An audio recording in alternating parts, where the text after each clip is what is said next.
وصفة اليوم هليلات البيمو، حلوى جزائرية تقليدية يحضروها بزاف في ولاية تلمسان. إن شاء الله تعجبكم الوصفة ويلا نبداو على بركة الله.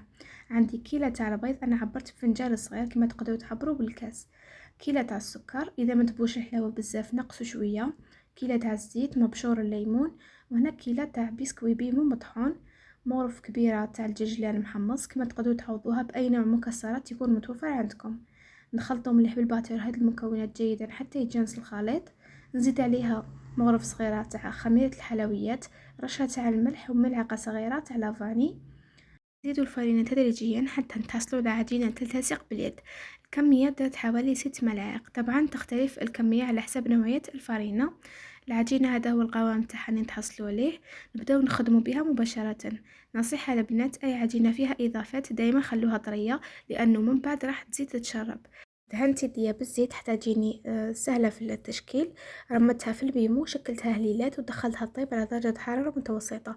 الفرن تكونوا شعلتوه يسخن مسبقا واحد 5 دقائق، وتدخلوها طيب تشعلوا ليها من تحت فقط. كي تكتسب هذاك اللون الذهبي تطفيه وتشعلوه من الفوق. هاد الحلوى ما تديش وقت بزاف في الطياب، اقل من 10 دقائق تكون طايبه، خاصه اذا شعلتوا الفرن يسخن مسبقا. معلكه من الداخل ومقرمشه من برا. نتمنى انكم تجربوها وتشاركوني بتطبيقاتكم. اذا عجبتكم الوصفه بارطاجوها وديروا جيم حتى تعم الفائده، ونتلاقاو في فيديو جديد. سلام.